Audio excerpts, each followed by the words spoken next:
Morning guys, Vic coming to you here from Phuket, and this video is going to be real quick. I just want to talk about something called a wind down ritual, and a wind down ritual is exactly what it sounds like. It is a ritual that you perform on a nightly basis to help you wind down. So basically what happens is once you've done your hard cutoff, okay, which is, I don't know, 6 p.m. for some people, 7 p.m. for other people, depending on your schedule, responsibilities. But once you've cut the time that you're no longer doing any work, that you're no longer stimulating yourself in any way, that is the time that you begin winding down.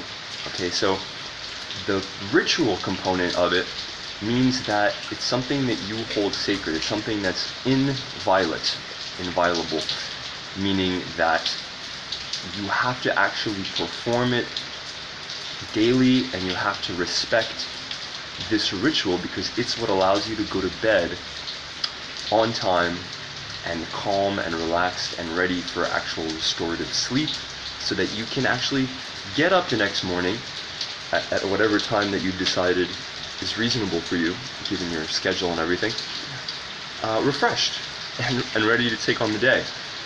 And everybody's ritual is different, and your task is really to come up with the ritual that works for you. I'm going to share mine just to give you an idea. It's usually something consisting of either going to the sauna a few days per week, but not always, then having a meal, having some dinner, and reading. And that's about it. And that's about all it consists of. And I found that if I do any kind of browsing on the internet or on my phone, that definitely screws up the wind down ritual, because again, it's winding down, not winding up, not stimulating yourself by watching YouTube videos or reading emails. That goes completely against the point of the wind down ritual, which is to disconnect yourself from all that stuff and create a contrast, or create, I should say, an oscillation between all of the work that you've done during the day and all of the stimulation that you've received, and the point and the purpose of going to bed in a relaxed state. So you want to have this kind of oscillatory pattern. And there's a really good book about this called The Power of Full Engagement by Tony Schwartz. And Tony Schwartz worked with all of these elite level athletes, and what he found was that the difference between the great athletes and the really amazing elite level athletes, the 0.1%, is that the elite level athletes had recovery rituals built in on a macro scale and on a micro scale. So, for example, tennis players, elite level tennis players, in between the rounds or the matches, I'm not sure what they're called, but the exchanges basically, the elite level players, as soon as the ball went out of bounds or a point was scored, they immediately shut off, disconnected from the match, kind of turned around, fiddled with their rackets, sort of tugged at their rackets, and you can see this in professional tennis. They do these little quirky things, and what they're doing is they are recovering.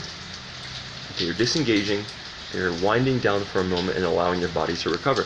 I'll give you another example that I observed in the jiu-jitsu world. So I do Brazilian jiu-jitsu, I compete, and what I noticed is that a lot of the really best guys, in between their matches, they will just lie down, they'll close their eyes.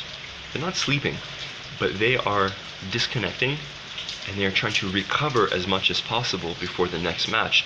And when I was an amateur, or I am an amateur, but when I started out, I should say, when I was a newbie, the mistake that I made was in between matches, I would sort of pace, stand up, jump around, try to dispel my nervous energy.